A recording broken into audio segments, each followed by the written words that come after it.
Okie dokie. Good morning, all, and thank you for joining us for the release of the Chesapeake Bay Foundation's 2020 State of the Bay Report. Before we get to it, a few housekeeping details. This Zoom event is being recorded and will be available on our website approximately an hour after the call. There's a link to the site, on the site to the recording, and a Dropbox link for downloading. That Dropbox link is cbf.org/SOTB Dropbox. Reporters should use chat for any technical issues you're having, and use the Q&A function when it comes time to asking questions. What I'd like you to do in the Q&A function is identify yourself, where you're from, and the person you'd like to address your question to. All reporters will be muted until we get to the Q&A session. Once we unmute a reporter, they must also unmute themselves, and we will leave their mics open for a follow-up if necessary. Today, you'll be hearing from Will Baker, CBF President, our Director of Science and Agricultural Policy, Beth McGee, and our Senior Regional Ecosystem Scientist, Chris Moore. We also have other staff available for state-specific questions. Without any more ado, I'd like to introduce Will Baker, Chesapeake Bay Foundation President. Well, thank you, John. And thanks to all of you for joining us today. Happy New Year. I think. One of the most frequent questions we're asked is, how's the Bay doing? So let me try to answer that. The Chesapeake Bay system is still dangerously out of balance. But there's hope for improvement as pollution levels decline and the dead zone retreats. Let me say that again, because it's key. The Chesapeake Bay system is still dangerously out of balance, but there's hope for improvement as pollution levels decline and the dead zone retreats. The big winner is science, which has once again demonstrated its efficacy. Reducing pollution, restoring natural filters, and careful management of fisheries are key to saving the Bay. Our 2020 State of the Bay report shows the Bay health grade unchanged at a D+, hardly a good grade. And that's a D+ despite the fact that the numeric score actually dropped 1 point since 2018, but still in the D+ range. There are only 5 years left to go until the Chesapeake Clean Water Blueprints 2025 deadline. At that time, the Bay States and the District of Columbia have agreed to having various pollution reductions in place and to have all programs implemented to be on track for a fully saved Bay. If achieved, the Bay score would stand at a 40, a mark of C. And please note that a grade of A will require a numeric score of 70. The current D+ is a sober reminder that the road ahead remains steep and the clock is ticking. Maryland, Virginia, Delaware, and the District of Columbia have developed plans which, big if, fully implemented, will meet the 2025 goal. The plans for Pennsylvania and New York, however, are far off track. We should be further along. Over the last 4 years, the Trump administration reversed dozens of clean air and clean water regulations that were working. These rollbacks undermine protections for forest and wetlands and will lead to increased pollution to the Bay unless they are overturned. Adding insult to injury, every year since taking office, the administration proposed to either eliminate or severely cut funding for Bay restoration efforts. Thankfully, bipartisan support in Congress for funding legislation restored, and even increased the total bay funding. Now there's more. EPA's failure to enforce the Clean Water Act puts the entire restoration effort at risk. In September, CBF, our partners, and 3 watershed states and the District of Columbia sued EPA. The litigation is pending. We will not back down until EPA ensures that all Bay states are held accountable for their pollution reduction requirements. So we turn to President-elect Biden, a reliable partner in Bay restoration efforts in the past. We're optimistic that President-elect Biden will take the protection of water quality and human health seriously. After decades of failed voluntary attempts, there's broad scientific consensus that the Chesapeake Clean Water Blueprint is our best and possibly last chance to save the Bay.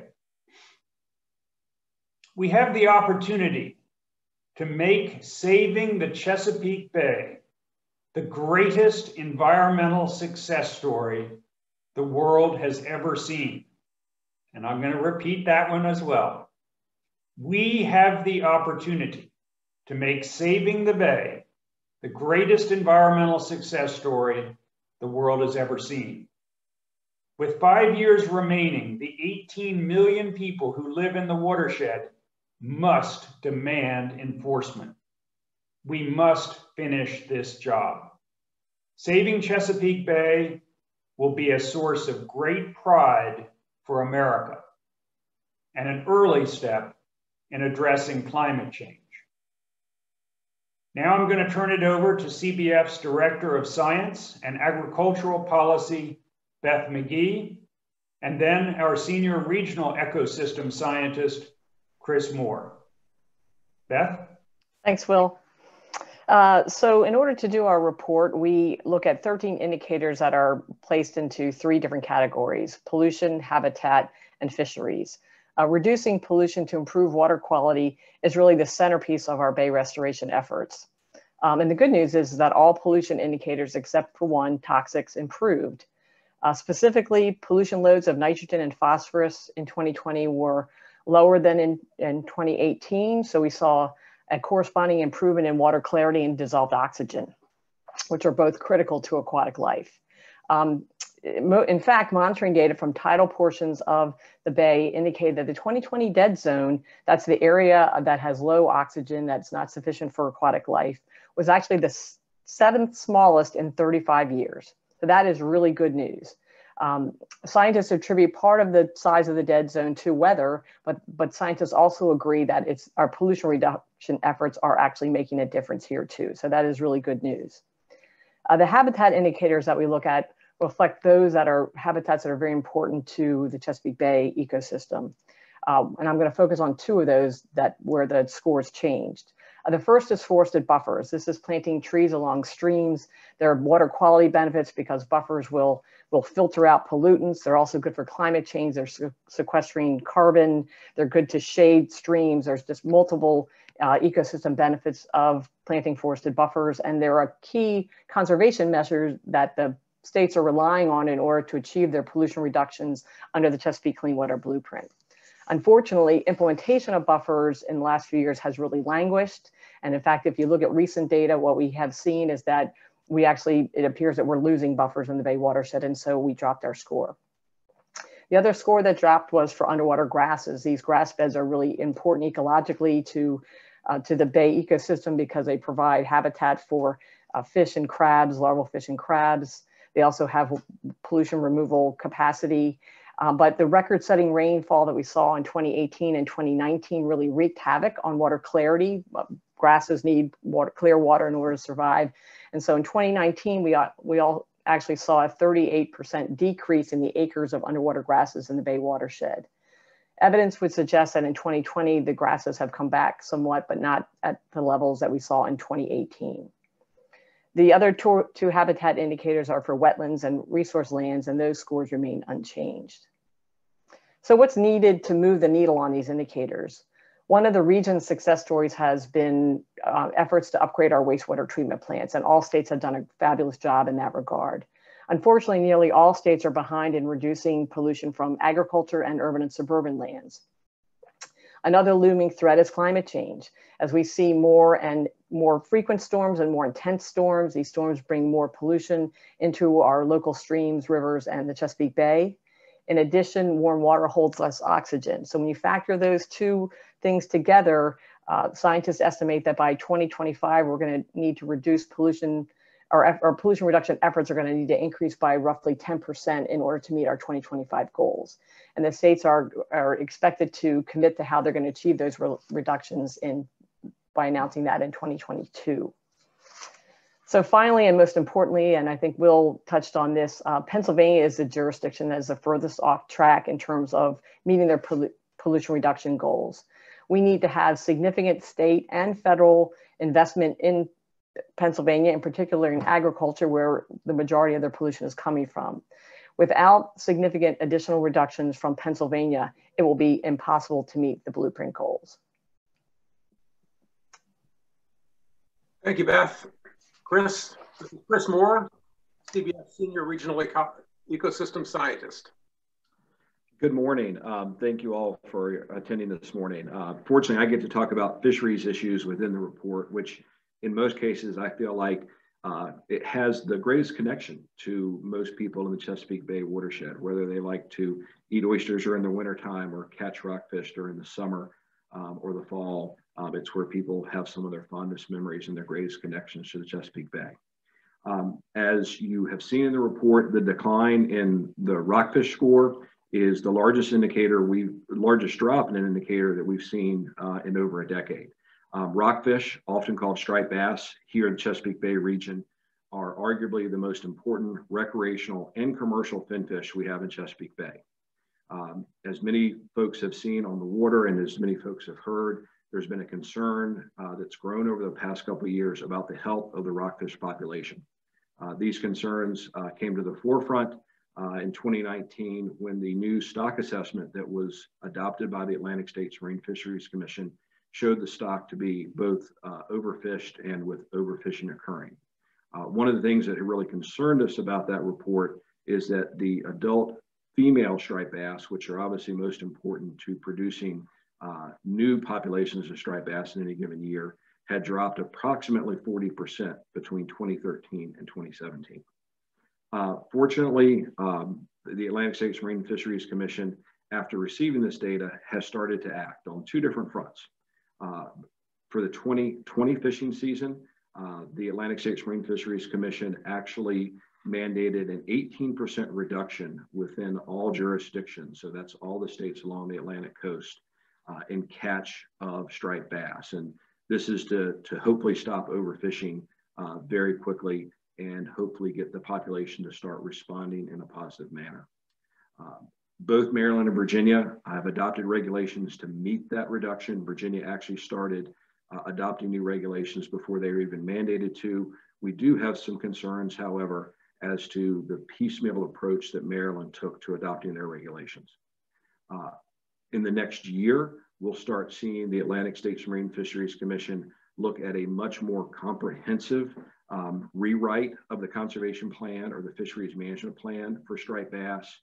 And that will be key to restoring this population over the long term.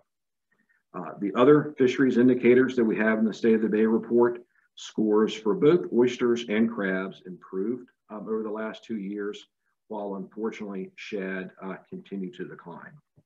Perhaps one of the most important fisheries items to note over the past 2 years actually didn't come from any of the 4 fisheries indicators in the State of the Bay report. As many conservationists have been working for many years on the management of Atlantic menhaden, the Atlantic States Marine Fisheries Commission has made great strides during the past year to better manage this very important forage fish in Chesapeake Bay. During the summer of 2020, the Atlantic States Marine Fisheries Commission adopted the use of ecological reference points to manage Atlantic menhaden in the future. Later in 2020, they adopted a 10% reduction in the catch of Atlantic menhaden all along the Atlantic coast. We think these reductions will be especially important to the restoration of the striped bass population in Chesapeake Bay, but they will also be important to the numerous predators, which include a variety of finfish, birds, and marine mammals that feed upon menhaden for parts of their life cycle. Thank you.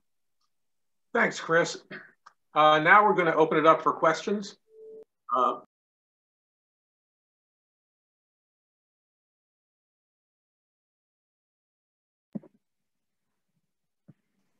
You're on mute, John. Sorry about that. We'll go to the Q&A portion now. As a reminder, please use the Q&A function to let me know that you have a question and who you'd like the question directed to. David Payne from Radio PA has a question about Pennsylvania. Yes, I was wondering, and this is for either of the panelists, what you feel, specifically what Pennsylvania's commitment should be, what steps should Pennsylvania be taking that they're not currently taking, and if there was a cost involved.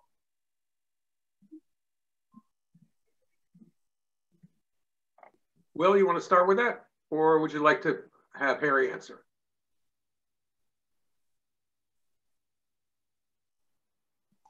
Okay, so Dave, this is Will Baker. Basically, it all comes down to providing Pennsylvania farmers with cost share funding to put in place the practices which keep the farmland in Pennsylvania as opposed to flowing into the Susquehanna River and down into the main stem of the bay. I've said before, and I'm going to repeat it, that in many respects, Pennsylvania is the victim of EPA being missing in action. What we had hoped EPA would continue to do in this past administration would be a champion among federal agencies, Congress, the administration, to provide funding assistance from the federal government to Pennsylvania to help farmers put in place the best management practices. Now, that doesn't exonerate the Pennsylvania General Assembly, which has been reluctant to provide the type of assistance to farmers in the Commonwealth that Maryland and Virginia specifically have provided to their farmers. So while some say we're blaming Pennsylvania farmers, that's not really true. We feel that the farmers in Pennsylvania are the victims because repeatedly they have demonstrated a willingness to put practices in place if they get the assistance that their colleagues further south in Maryland and Virginia have received. Great. Thank you, Will. Chloe, a follow-up? Yes. Is there anything that you feel Pennsylvania has done right in this report? Sure. Pennsylvania has been at the table since back in 1983. And I remember the conference because I was working at CBF then as well, to tell you my age. So Pennsylvania has been part of the Bay restoration effort. And clearly there have been programs and funding put in place that have helped reduce pollution. It's not as if Pennsylvania has done zero. But what Pennsylvania has not done is it has not met the promises to put in place a plan to reduce their pro rata share of the pollution that governors in Pennsylvania have agreed to, not just for years, but for decades. So while other states are up to date, if you will, in their planning.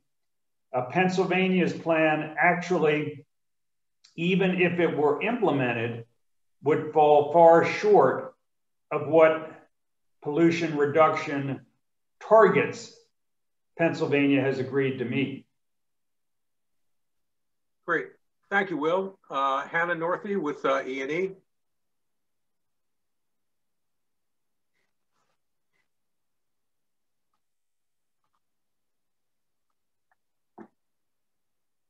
Hannah, you need to unmute yourself. Yeah, can you hear me okay now? You can. Wonderful. Thank you so much for holding this and taking my questions. What I wanted to hear, and possibly Will could answer this question, is could you give us a little bit more detail about what you would want to see incoming Biden administration do? I guess I'm just a little confused. Like, could it be a grant money coming out of EPA, more or less, that would go to Pennsylvania for some of these agricultural cleanup steps? And how might that work with, you know, a possible settlement in the ongoing lawsuit, if you can talk about this? Yes. First of all, the Biden administration can, as past presidents have done, utilize the bully pulpit to put saving the Chesapeake Bay back on the national priority list, the list that it was taken off of by President Trump. The new administration can be an advocate for funding as opposed to cutting funding to zero or cutting funding by 90%, as President Trump did. So that's the basic foundation. But specifically, we'd like to see the Biden administration be a champion for allocating more federal Farm Bill conservation money to the Bay in total and to Pennsylvania specifically. But beyond that, it's critical that this administration undo the across the board environmental rollbacks specifically to Clean Water Act and Clean Air Act provisions that have literally pulled the rug out from underneath the states.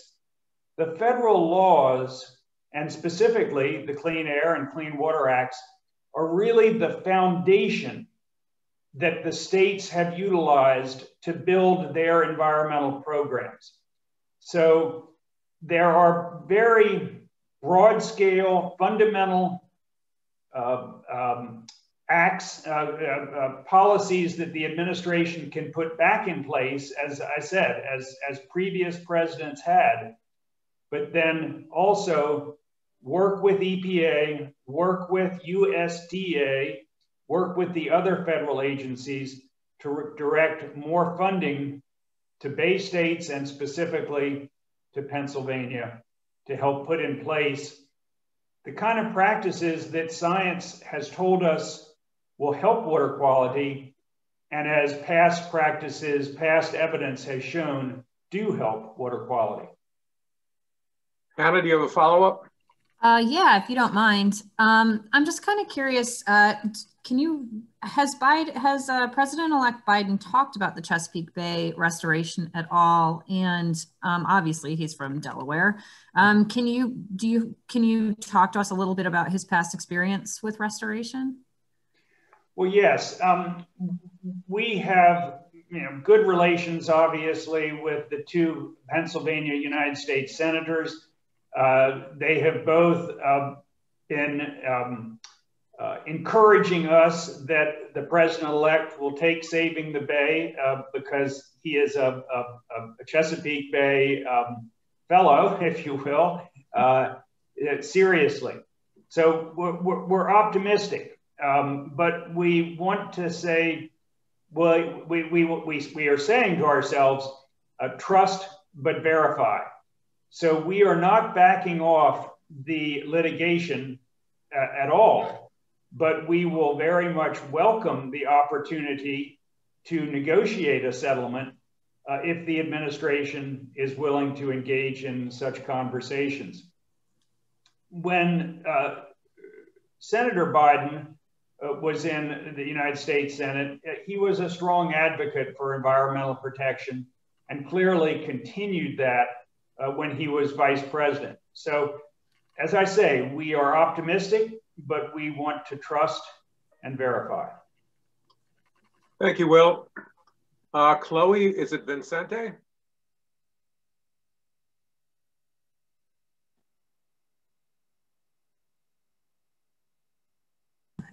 Hey, can you hear me now? Yeah. Oh, perfect. Yes, Vincente. When it comes to the Susquehanna River, how important is that in the overall health of the bay? Will, you want Critical. I mean, Beth can jump in, but it's a very straightforward answer. It's absolutely critical. You know, science back in the mid-'80s told the Bay community that the Chesapeake Bay must be viewed as a system. The entire 64,000 square mile watershed, which is a collection of rivers and streams all feeding into the main stem of the Chesapeake, the tidal portion of the bay. The Susquehanna River provides 50% of the fresh water entering the Chesapeake Bay. Can be more in some years, can be a little less in others, but think of it as 50% of all the fresh water entering the Chesapeake Bay comes down the Susquehanna. So, Beth, unless you want to add, I mean, the answer is it's critical to the health of the overall system. Beth, anything to add? No. Let's move along to Hannah Ciccini with WMDT. Hi, can you hear me? Yes, we can. Okay, thank you. So my question could go to either Will or Beth. Basically, we talked about a couple of different things that need to be addressed before we can meet the goals in 2025. But if you could pick just maybe one or two things that might be the biggest challenges before you can reach those goals that we just talked about. I've been talking a lot, Beth. You want to jump in and I'll follow up if I need to? Sure. I think Will's already hit on them. I mean, I think, and I did too, the challenge, I think, is really more work in Pennsylvania. They're the biggest land mass. As Will mentioned, the Susquehanna is critical to bay restoration, and most of the watershed is in Pennsylvania. So, you know, agriculture in Pennsylvania is something that we have really been focusing on, is reducing pollution from agriculture, and Will laid out very well the strategies that we think would help us get there. So I don't know if that answers your question, but that's my answer. Will, I'll throw it back to you if you have more to add. Anna, does that answer your question? I guess just to get a little more specific, is there anything that Maryland or Delaware needs to be doing more, or anything that they're doing particularly well in this process? Well, I'll jump in, and Beth, you too. Maryland, Pennsylvania, Virginia, the district, West Virginia, New York, they must continue to meet the plans they have in place, because the plans, if implemented, will, now I put New York in that bucket, I shouldn't have. So West Virginia, Maryland, Virginia, Delaware, and DC have plans that will get them to the pollution reduction targets that they have agreed to meet by the 2025 deadline. Now, a plan is just a plan. Implementing the plan for every one of those states and jurisdictions is going to be very difficult, is going to require political courage and bipartisan support, federal state support. And so while we say the plans are in place, that's just the first step towards doing the hard work of implementing. So each of the states has a lot of work ahead, and we're not taking our foot off the gas pedal at all in terms of advocacy in each of the states. But in those I mentioned, it's supporting them in implementing their plans, whereas in Pennsylvania and New York, it's trying to encourage them to increase their level of activity and to write the plans that will achieve the targets they've agreed to meet. Alison Prost, do you have anything you want to add specifically about Maryland?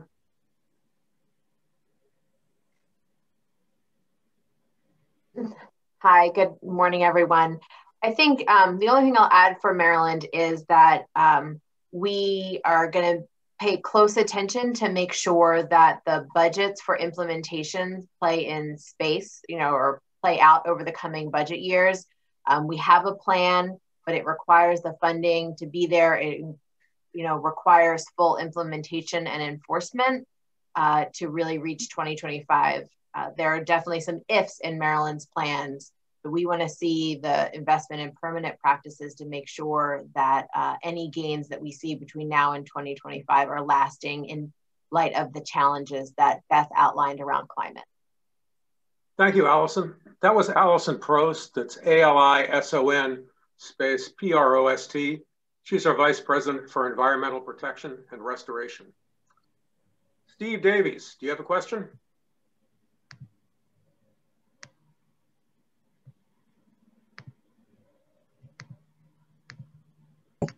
There we go. Can you hear me? Yes, we can. Yeah.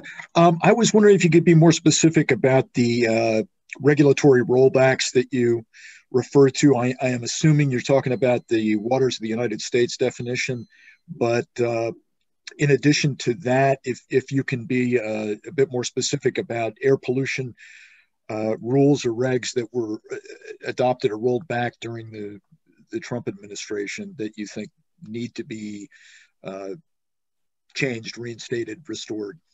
Sure. Again, I'll start and then others jump in as you would like. And you already understand a very important principle by nature of your question. Air pollution is absolutely correlated to water pollution. When you burn a fossil fuel, nitrogen oxide is reduced to the air. It comes back down, either hits the land or goes and is washed into the water or goes directly into the water. So there's really just as much emphasis on air pollution as there is on water pollution regulations. So 3 things I would mention. You mentioned already the waters of the United States rule, so I will agree with you on that.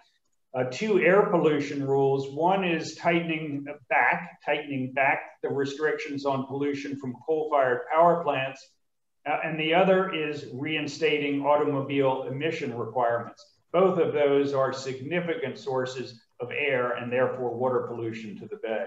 So I don't know, Beth, or if John Mueller wants to jump in.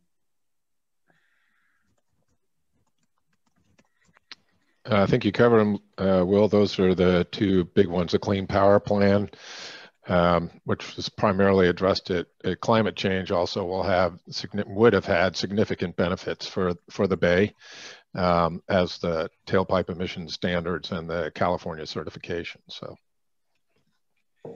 great, thank you. A quick follow-up, if I may. Yes, go ahead. Yeah, how much pollution, can you estimate how much pollution comes from air pollution into the Bay? Yes, I can tell you a range that science has estimated. And the first thing we should remind ourselves of is that while the watershed of the Chesapeake is 64,000 square miles and it's been widely reproduced, the airshed for the Bay, in other words, that part of the United States and Canada in which emissions that are released to the air can get back into the watershed of the Bay and affect the main stem, is far, far larger than the watershed. So the airshed is much expanded. Scientists, the number that has become fairly commonplace now is 30% of the nitrogen entering the Chesapeake Bay is airborne. Now, if you push a scientist, and Beth, you can jump in, I think they would say 30% is sort of the mid range of our range. So it's somewhere between 20 and 40%, and that depends on whether it's a wet year or a dry year and other elements like that. So I generally use approximately 30% of the nitrogen pollution entering the bay is airborne. Thank you. And the only thing I would add to that is of that 30%, about half is coming from the nitrogen oxides that Will mentioned that are due to the combustion of fossil fuels. And that's actually been numbers that have come down over time. So a big success story for us in implementing Clean Air Act regulations over time, and that we were relying on moving into the future to achieve more reductions. The other half of that nitrogen pollution is coming from ammonia, and the source of that is livestock and poultry operations. Thank you. Okay.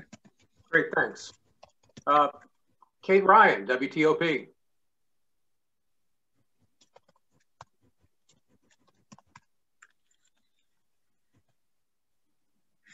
Okay. Hey, thank you very much. I had a quick question on, there's been a lot of emphasis here on the federal regulations that impact the Bay. I actually have two questions. Maryland, going into the legislative session, do you see things there that will impact the health of the Bay? And two, the pandemic. We've heard a lot about how traffic was drastically reduced. Many people are working from home. So I'm wondering if that's lessened the impact of pollution generated by automobiles and that kind of combustion, and whether the impact of people flocking to the waterways because they can't, gather other places, going out into nature, has had any impact. John, I'll let Alison take the first one and Beth the second.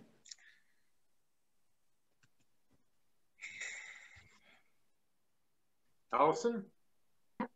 Thank you. In terms of the upcoming legislative session, as I mentioned before, the budget and making sure that we continue our investments in Maryland's clean water blueprint. We want to, make sure that we finish wastewater treatment plant upgrades, that there is significant investment in agriculture, since that is one of the areas that Maryland is relying on to get to 2025. In addition to the budget, one of the priorities this coming session is the Climate Solutions Now Act. It is a large multi-part piece of legislation that very much includes the nexus between climate and what Maryland needs to do related to climate and how it intersects with water quality and all of the things that we've been talking about this morning. There is a tree component, a very significant tree component of that legislation that would up Maryland's investment in tree plantings between now and 2030. It includes areas in the urban section as well as on developed land and on agriculture, knowing that investment in trees is good for water quality, good for climate, and good for communities. So they're the top priorities that we are looking at in the coming session. There will be other bills, I suspect, related to environmental justice that are extremely important, because we need to make sure both water quality and communities are thriving as we move forward. Great. So great question on the pandemic. You're right. I mean, we were driving less, which means less NOx emitted from cars. I think even the economic slowdown would mean less electricity use and those kinds of things. I know they saw that in China, a huge decrease in air emissions of NOx from their coal-fired power plants. So, but to answer your question, whether we've seen those effects, that we haven't. I know that scientists are very interested in looking at them. So I would expect they'll be doing a deep dive into the water quality monitoring information that we collected over the last year and try to tease out whether we did see any decreases related to likely reductions in air emissions. But I haven't seen any studies that have come out yet, but I do know that scientists are very interested in looking at that. In terms of whether the increased recreational use had an impact, I am not aware. Chris Moore, I don't know if you know of anybody on the line knows. I've not seen anything. I've heard anecdotal information about more trash and those kinds of things, but I would flip it around and say one of the things we've thought about here at CBF is that with people getting outside more and really appreciating natural resources, that could be an opportunity for us, because if people are, since they are getting out, they are having a greater appreciation, and maybe that will translate into more action on behalf of our natural resources, including the Chesapeake Bay. Great, thank you, Beth. We have two questions for Chris Moore. First, Christine Condon with the Sun.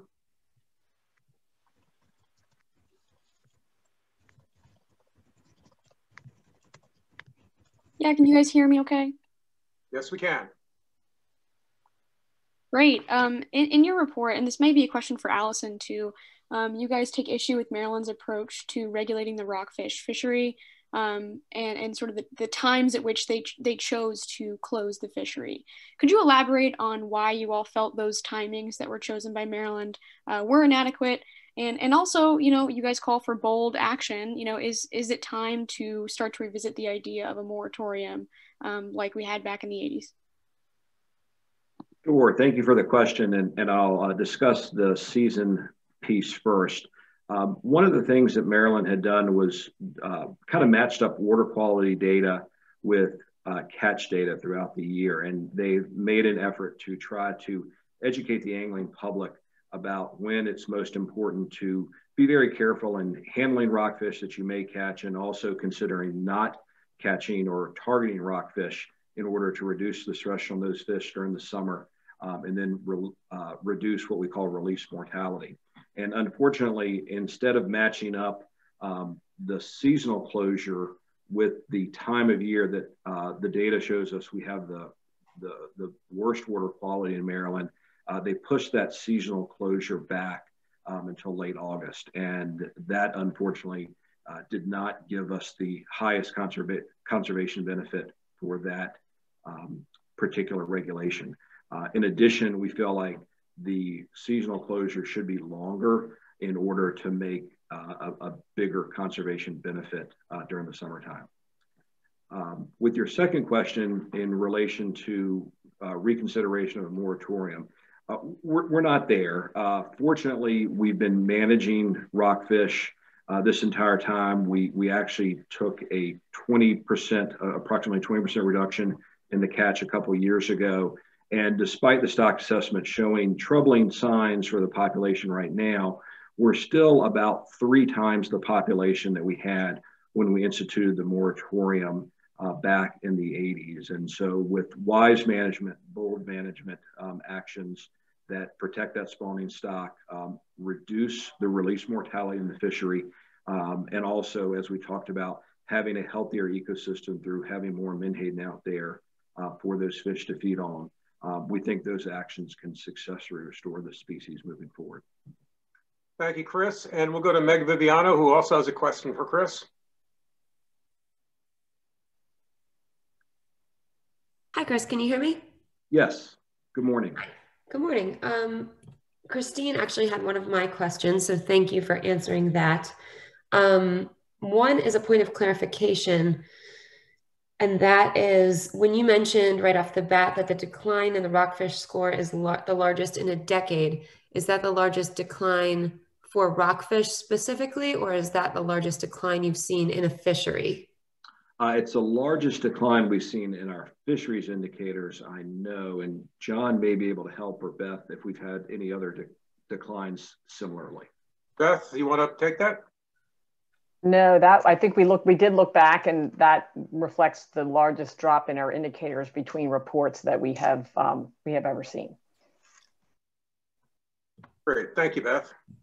We'll go to Mike, is it Argento?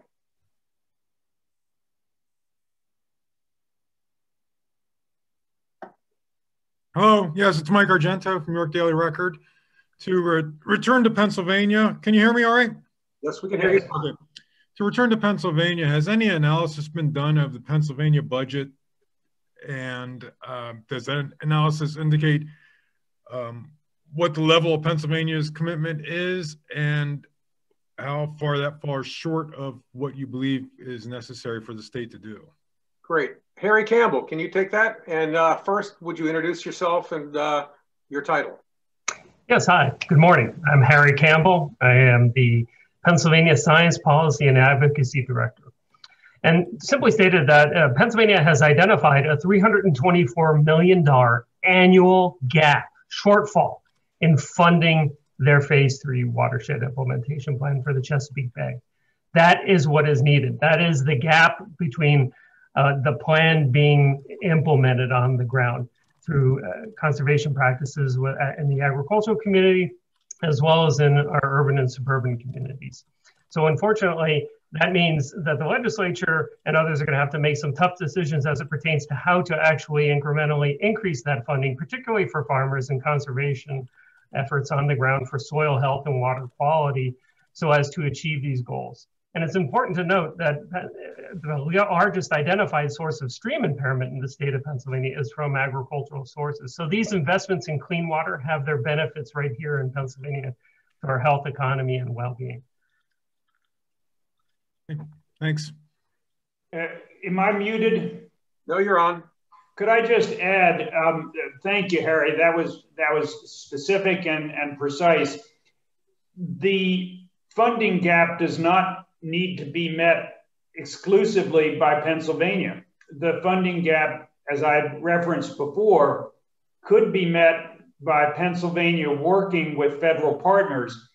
And the most logical one is the U.S. Department of Agriculture, which in the Farm Bill has a very significant conservation element to it. And if saving Chesapeake Bay isn't a national priority for conservation funding in a federal taxpayer-funded federal bill, then I've been misled for years, because the Chesapeake is a national treasure. It has enjoyed significant attention from Congress and from presidents in the past, as the famous quote from Ronald Reagan in the State of the Union message in 1985, I believe, that it's a national priority to save Chesapeake Bay. The conservation funding in the federal Farm Bill could help Pennsylvania dramatically to meet its obligations. Thank you, Will. Sam Turkin from WHRO has a question or a couple of questions for Peggy Sanner, our Virginia Executive Director. Peggy, please introduce yourself, spell your last name, and give us your title. Yes, thank you very much. I appreciate the opportunity to be here today, and I'm very grateful for your attention on this subject. I'm the Executive Director of the Chesapeake Bay Foundation in Virginia. Yeah, hi Peggy, Sam Turkin here from WHRO Public Media. Can you talk a little bit more just from the Virginia angle, and the General Assembly is meeting later this month. Can you talk a little bit more about what lawmakers can do this session to help the Bay? Yes, thank you for that question. It's certainly front and center in all of our minds at this point. You know, the General Assembly will be convening next Wednesday for its short session, a very short session this year.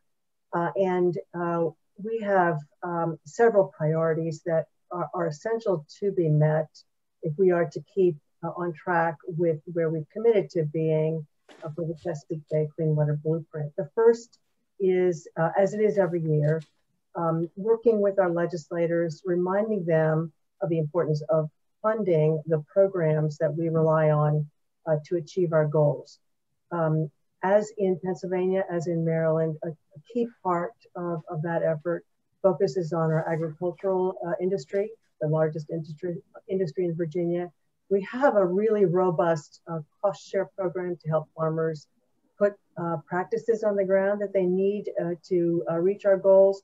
Every year, however, we need to fund that program, and the state determined level is $100 million. We never achieved that goal.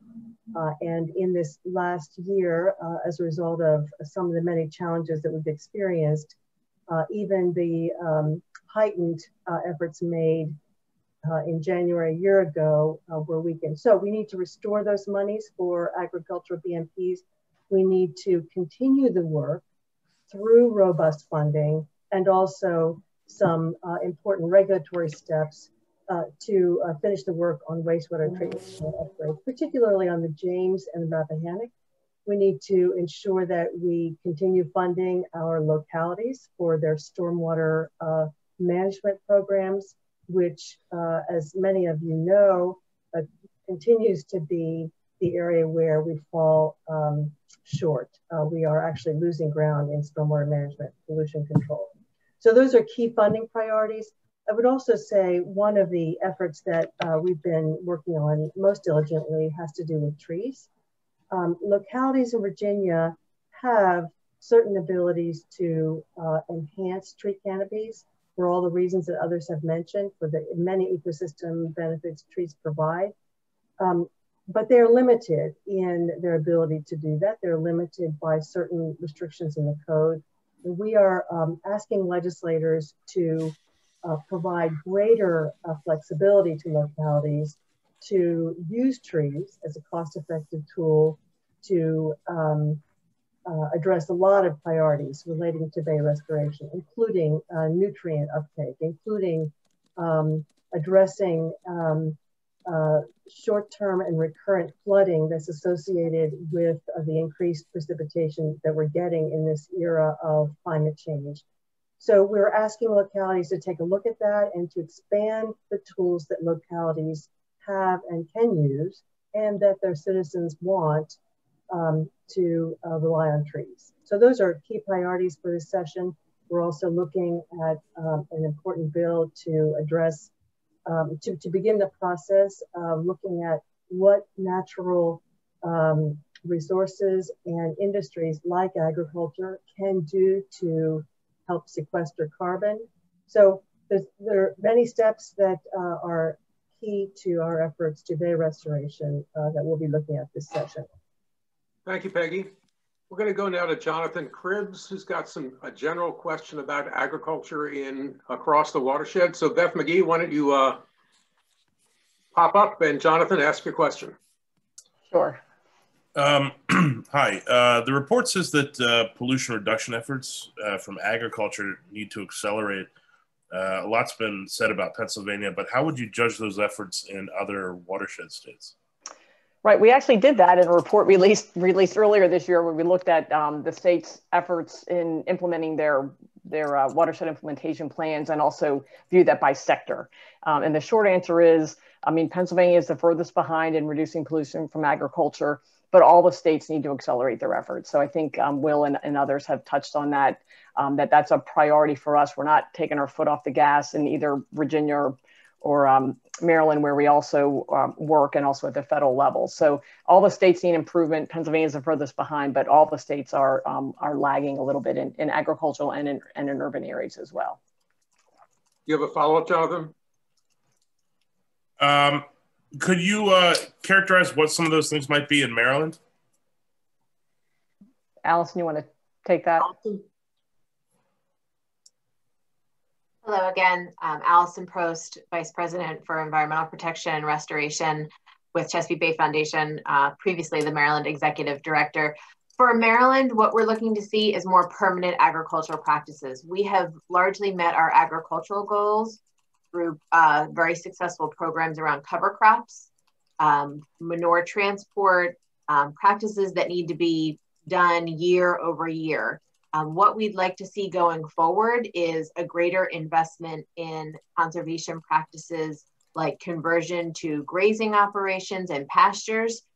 Those help with our greenhouse gas reductions as well as our water quality goals to get us to 2025.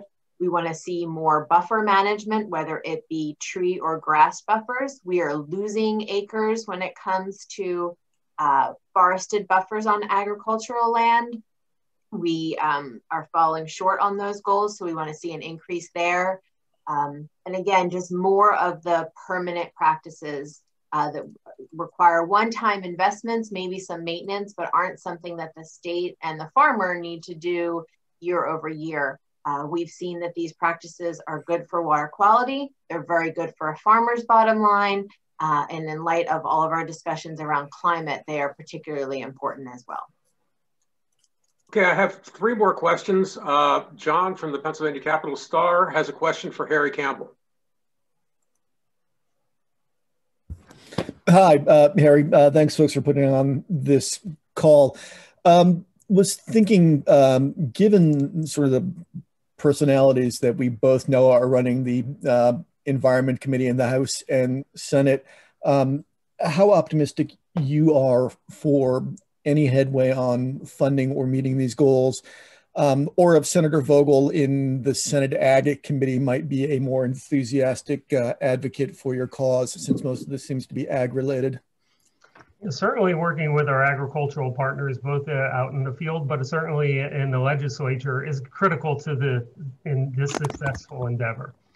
And that's why we've been partnering with folks like the Pennsylvania Farm Bureau and others, and Penn State University, on ideas like an agricultural cost share program for the state of Pennsylvania, and legislation that would invest in that so as to help these, our farmers, our over 50,000 farmers in the state of Pennsylvania, help implement, design and implement cost share programs, conservation programs on the ground that would improve water quality and simultaneously soil health, resulting in better production and nutrient and sediment attenuation, keeping soils on the land instead of the water.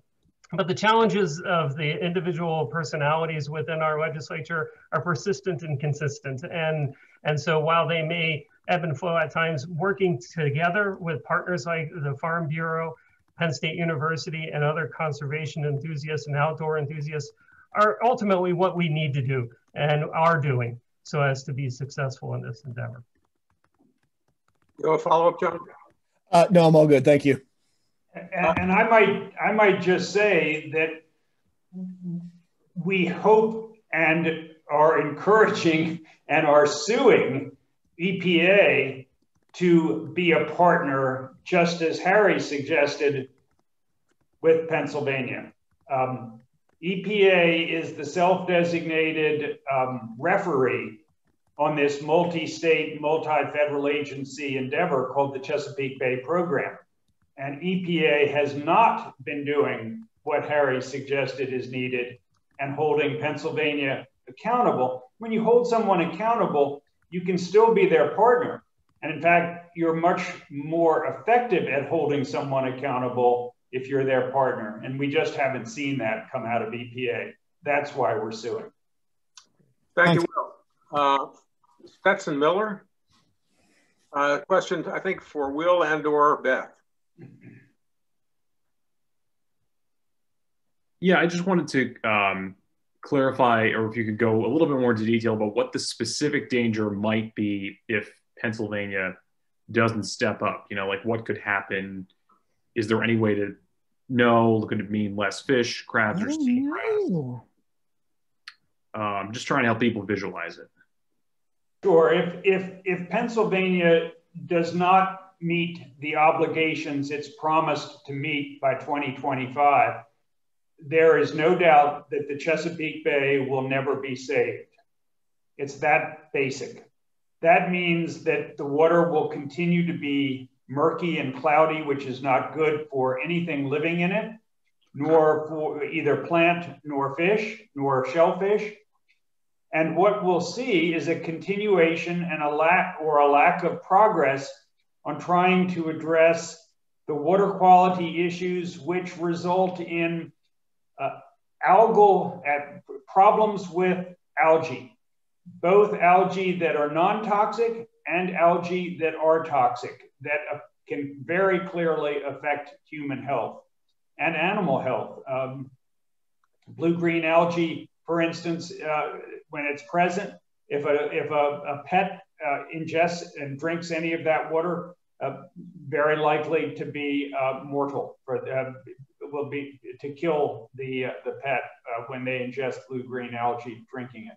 So it's, I mean, I can't state it any more clearly than saving the bay relies on Pennsylvania meeting its share of the pollution reduction that it's agreed to do. Thank you, Will. Finally, the last question from Chandler Parr. And Chandler, where are you from?